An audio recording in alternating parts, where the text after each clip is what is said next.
right. So welcome to the continuation of our lead generation series.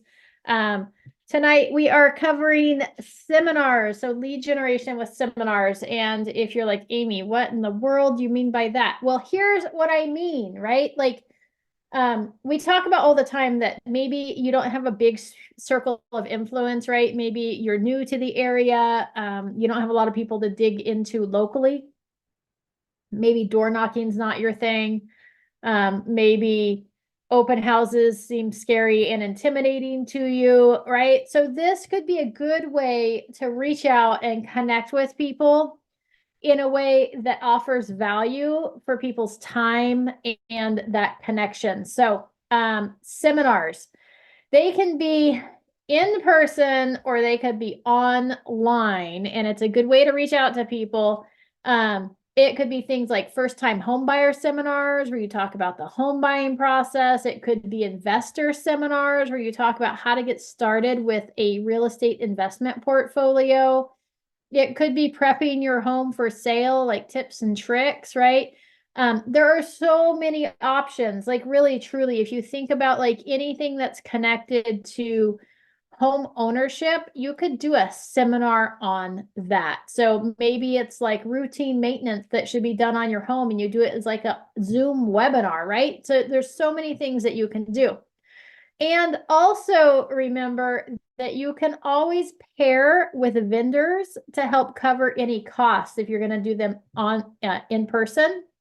And it's even better if you find strategic partners that can help you present, right? So if I were going to do like a first-time homebuyer seminar, I might want to pair up with a lender, because then the lender can deliver their part of the presentation in their expertise on, maybe down payment or assistance programs that are available, the different types of loans, what it means, all the terms and words and all those things. They could be going over that with the buyers in that seminar, and you can be going over the home, prepping them for buying a home. So just think of it that way. You could do, I know that there was an agent, I don't remember who it was, who lived in the country, and she was going to do a seminar on making your home fire ready, right? So all the things that you should do coming into the springtime, summer to prep your home for fires, to make sure it's safe and you've got the cleared area around it, talking about all those things. And she was going to have that defensible space and have somebody from like Cal Fire come out and talk with them. So there's just so many options out there. You might want to host something on insurance. It's so hard. So many people are being dropped by their insurance carriers right now. So you could do a seminar on the ins and outs of insurance. You could bring in an insurance person, or even maybe like a panel of insurance people to answer their questions about insurance. Gosh, if I was an insurance person, like that's a great way to get some potential clients, by having the resources available that people need in order to get that insurance, and going over the different types of insurance, as far as like your normal homeowner's insurance, which is really fire and theft insurance, the earthquake coverage, flood insurance, right? So all those things, maybe even they could talk about how to further protect people with like an umbrella policy. So there's so many options out there of ways that you can reach the masses with seminars. Okay. And then, like I said, partner up with those strategic partners. If you're going to do seminars, right? So we talk about all these things. We talk about like, oh, well, leads from listings should be lead generation. And along with that, you should probably host open houses on at least your listings, even if open houses are not your main source of lead generation. And you should be on social media, even if social media is not your primary method of lead gen, because it gives you that platform to be able to share listings and stuff, right? So if we're going to do seminars as a primary type of lead generation, we want to make sure that we have, what I always say, those systems and processes in place. Your goal for seminars should be no less than one seminar per month. Okay. And I would recommend that you pick a date and you commit to that date. Okay, such as the first Monday of each month at 7 p.m., you're going to host a seminar. The reason I recommend that is that if we've got the first Monday of each month, then we've always got our system going leading up to the seminar and then following up after the seminar. And so it just makes it easy to kind of keep the ball rolling, to let people know what to expect. Somebody who attends one seminar may be interested in attending your next one, right? There's so many options out there. I would recommend that you use Eventbrite or something like that to manage your registrations. Okay, and then you want to follow up with those registrations as soon as they register them to qualify them. And if they're qualified, our goal is to really, truly not even have them show up to that seminar. I mean, ultimately the goal is that, but we want to see if we can sit down with them prior to the seminar. So what are we qualifying them for? We're checking in with them, asking for their reason. In fact, you could use even like a Jot form or a Google form for registrations where you have the ability to kind of customize the questions. I think you could do it on Eventbrite too. And you could ask them, what are you hoping to get out of this seminar, right? Obviously, if it's a first-time home buyer seminar, they're thinking about buying a home, right? So then we want to maybe connect with them as soon as they register. We want to have that conversation with them about what their time frame looks like, how much they know about the home buying process. And it might be a good time to maybe just skip that seminar and say, hey, I know the seminar is scheduled like a couple weeks from now on Monday evening, but if you would like, we can get together before that and meet one-on-one and go over the home buying process. Would that work for you guys, right? So the goal is build that rapport, build that relationship, get them in your door as quickly as possible so don't have to wait for that seminar. So if we were having a seminar on prepping your home for sale, we might talk to somebody about what their time frame is, or where they're thinking about moving. If you ask somebody what their time frame is on like a Google form, it might scare them off. But if you're like, where is your, where are you planning to move?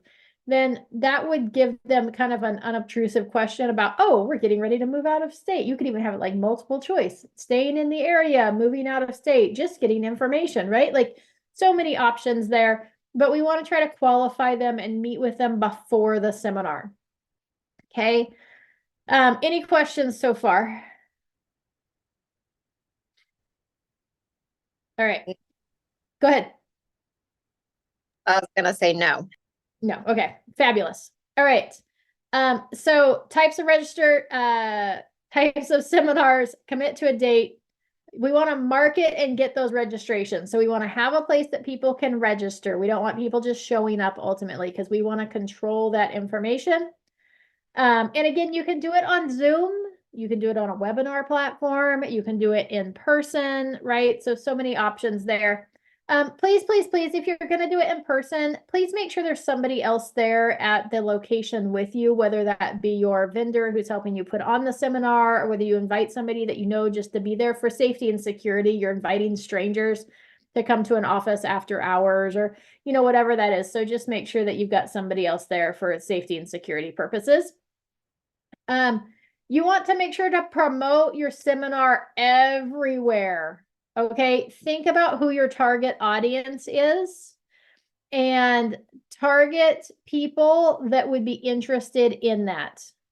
Okay, so if you were doing a investor seminar, you maybe want to market to the households that have more than 90% equity, right? Because those people have money available to them to begin building their investment portfolio. So if you're like, Amy, how would I even know that? If you talk to your title rep, the title rep can pull properties in your area or a specific area that have, based on the automated value machine and the mortgage amount, it'll tell you. So they can pull that. You want to make sure to send mailers out to people that you're targeting. We want to promote it on social media. We could advertise in local businesses, right? So there's so many options. If you have a farm, you can market in your farm. You should send it out to your circle of influence to invite them, have them bring a friend, right? You could even make it where you get a bonus. Like if you were going to market to your circle of influence, you could let them know that, hey, I'm doing this really cool investor seminar about getting started, building your investment portfolio, your real estate investment portfolio. I would love for you to come just to show your support to me. And you get a ticket for the door prize if you bring somebody else, right? So you can make it fun, invite people to invite guests. So we want to make sure to market it everywhere. Okay, so if we were targeting first-time home buyers, in addition to social media, our mailers or our door knocking to invite those people, may want to target non-owner occupied properties or apartment complexes, right? So where we target and we know there's renters living in those homes, that's a good way to target. So there's usually a way to target your ideal client. Okay, when it's time for the seminar, we want to make sure to let everyone introduce themselves and state their goals for the class. Okay, by stating their goals for the class, you make sure that you can meet the expectations by the end to address those things that they're hoping to get out of the class. So even if it's not part of your normal slideshow or your presentation that you've already put together, we want to work those answers in there so that they get what they came from that class. In addition, we want to work to leave time for questions at the end. So if we say it's going to be an hour-long seminar, we really don't want to go longer for than like 30 or 45 minutes. So if there's like at least 15 minutes to answer questions. In addition to that, we may want to if our seminar is from 7 to 8 and we're doing it in person, we may want to plan not to start that seminar until 7:15 because people are going to show up late. And then we end by 7:45, so we have 15 minutes of time to answer questions and make sure everybody has their questions and concerns answered. That gives you an additional 15 minutes at the beginning to make sure that you're mingling and connecting with each and every person that is there. Okay, if we weren't able to connect with them at the beginning, we definitely want to work to connect with them at the end. Okay, if you're going over a lot of content, like it's a first-time home buyer seminar, there might be a lot of stuff in there. So you may need to plan like an hour and a half for that seminar. So that you have time to greet and meet everyone. You have time to go over all of the information that you're going to cover in that. And then you have time to answer questions and follow up with people at the end. So just make sure that you kind of plan accordingly based on the content that you're going to be sharing.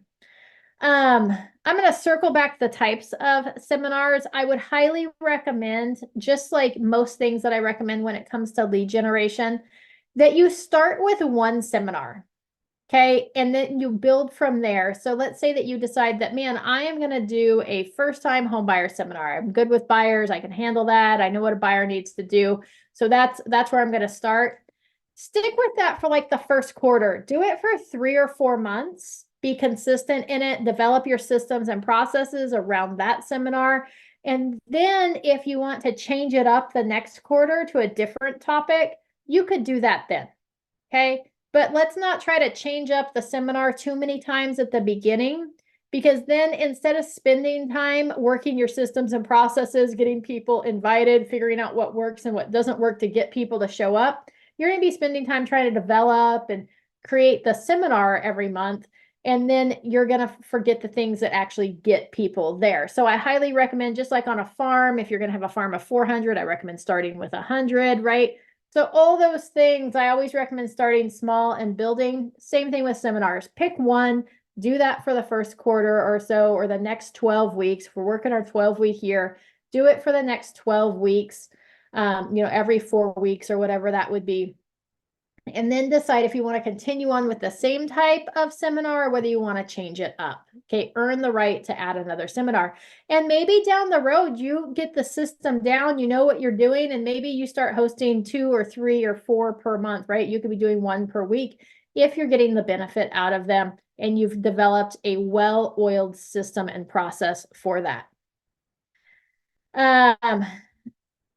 if you're hosting the seminar virtually, it's going to be more difficult to connect with each person, but really truly work to do that. And what that might look like is like just having conversation ahead of time, making sure that people have introduced themselves, make sure that they are saying what they're hoping to get out of the Zoom seminar.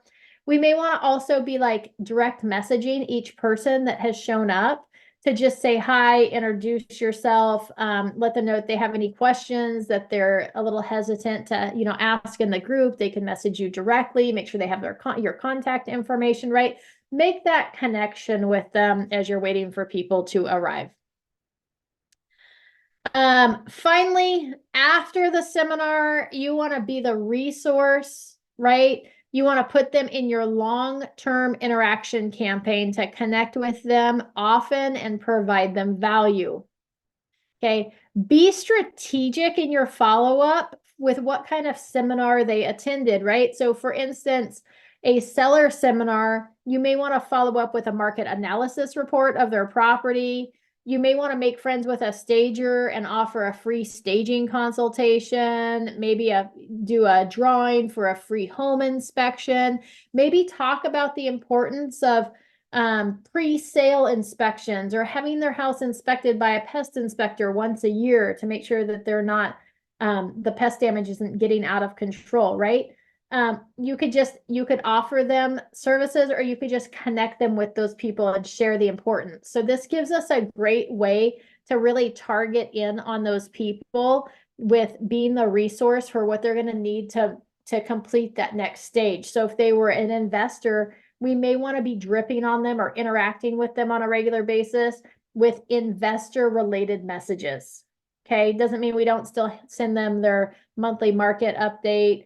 It doesn't mean that we don't call them quarterly because we're going to do all those things. But when we start dripping on them with an email, we may want to create an email drip that addresses specifically investors.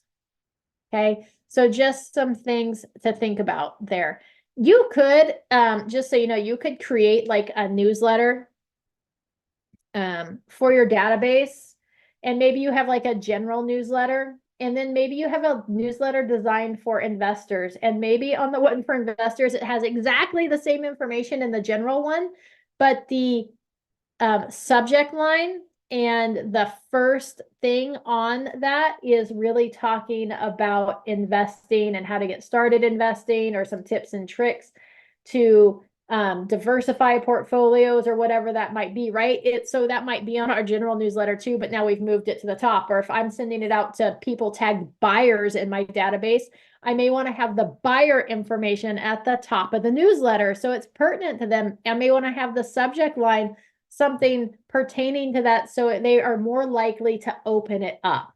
So just think about that. Think about how you tag people when you put them in your database so that you can follow up with that follow-up plan. Now, remember too that we want to have our vendor list available so that if people need, a contractor, a handyman, a window washer, a house cleaner, a junk hauler, a good restaurant, babysitters, dog groomers, whatever it might be in the area, you are the resource for all things pertaining to your area.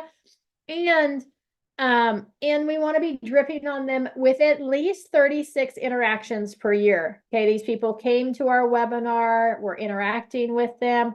We want to start dripping on them with that plan. So that means that we're going to call them once per quarter. You could start the phone call right after that seminar. You can thank them for coming. If somebody registered for the webinar or the seminar or whatever, they did not show up, hopefully we got their phone number when they registered, because you should make that a requirement. You could call them and just express that you're sorry they couldn't make it. You could offer to sit down with them on a one-on-one to go over the information that they missed during that. Or if you recorded it, maybe it was on Zoom, or you used the webcam in the office and you decided to record it, you could also ask them if they would like a copy of the recording so they can still get the information. Maybe they were sick, or a kid was sick and they had to miss it, right? So many things there. So by still reaching out to them, we don't forget people that don't show up. We want to still reach out to them. We want to express that we're sorry they were unable to make it, and we want to try to figure out how to meet their needs as well. So your 36 interactions, You're going to have 12 monthly emails that go out or in the mail. It's going to be a newsletter. Okay. You're going to have market updates that go out or property searches, depending on what their current situation is. That should go out no less than one time per month. If we're sending out a newsletter and a market update, I highly recommend that one goes out at the beginning of the month, one goes out in the middle of the month. Okay, so that they don't get bombarded in like a 3-day period with two things. So we want to spread those out. And think about if you send one at the beginning of the month and one at the end of the month, it's still right next to each other. So one in the middle, one at the beginning, or one in the middle, one at the end, something like that. So that's 24 touches with the newsletter and the market update or the home search, one per month. You're going to do 4 phone calls. Okay, now we're up to 28 interactions. You're going to call them once per quarter. I should say you should call them no less than once per quarter. Okay, put them on that quarterly call plan. I would recommend also if we had like their home anniversary that they get a card on their home anniversary that they, I would say 4 things in the mail annually or on their doorstep. So it could be a pop by or in the mail. One maybe like a home anniversary card, one maybe a birthday card, and then maybe you come up with 2 other holidays that you want to send out cards for. I would recommend, I'm not a fan of Christmas cards. You guys probably get tired of hearing me say that, but everybody gets Christmas cards. So you just get lost in the pile of Christmas cards. I would send out happy Groundhog Day cards or happy April Fool's Day, happy Labor Day, right? Whatever it might be, pick happy Taco Day. I don't really care. Pick some other random days and send them out a card celebrating that holiday or that day. Make it fun. The cool thing is that if you pick things like Groundhog Day and Taco Day, then you've not offended anybody that doesn't celebrate holidays, right? So it's like double duty. Not only are we picking times where they're not getting a whole bunch of cards in the mail or personal mail, and we're sending them personal mail, but now you haven't offended them by sending them a Christmas card or whatever, right? So think about that. So that gave us 4 more touches. That gives us 32 touches there. And then I would recommend inviting to 1 or 2 events, right? They already came to the webinar. Start inviting them to each webinar as you change up your message. Invite them to bring friends, whatever that might be, right? So you could make it simple like that. You could host National Night Out. You could host a summer fun party in the park. You could strategically invite them to happy hours once a year. Maybe you rotate through your database, right? So just make it super fun. The other way to get those touches in, those I would say are your minimums if you wanted to step it up more so you get more interactions, right? This is in our general database class. You could call them 1 month. The next month you could interact with them on social media. The next month you could text them. The next month you call them because now we're in the next quarter again. And then we interact with them on social media. And then we text them and then we call them, social media, text, right? See my pattern there? Now you've gotten 12 touches instead of 4 out of a phone call. So with your call, text, social media, your newsletter, and your property update, you've got 36 interactions just with those. And then you're going to invite them to at least 1 or 2 events and send out 2 to 4 cards. Now you've far surpassed those. And remember, it takes at least 8 interactions for most people to decide to do business with somebody. So that's why it's so important that we stay in constant communication with people. And as Adriana's learning, people aren't always ready to do business the day they show up to the seminar. Sometimes it's 3, 4, 5 months down the road as they're getting things in order, saving money, waiting their lease out, right? Getting their home ready for sale, whatever that might be. Sometimes it's months down the road. So we want to stay top of mind. We want to remind them that we're the expert. We've got the information they need, and we want to be there for them when they're ready to buy or sell properties. So that is my seminar message. If we're going to utilize that for lead generation, we do want to follow up with people. It'd be the same similar thing as like an open house. Like we want to send them a thank you. We want to let them know that we appreciated it. We want to make them aware of the next seminars coming up. And then we want to add them to that 36 touch plan. Any questions before we wrap up this evening? No, thank you. Absolutely. Thanks for joining me tonight. I appreciate it. All right, fabulous. Thank you so much. Have a great evening. We'll be back next week with our regularly scheduled programming. And I don't remember what our lead gen is next week, but let's look real quick. So next week on Wednesday evening, we have dun, da, da, da. Oh, we're talking business to business referrals. So how to build those business to business connections for lead generation. I look forward to seeing you next Wednesday night at 7 o'clock. See you all soon.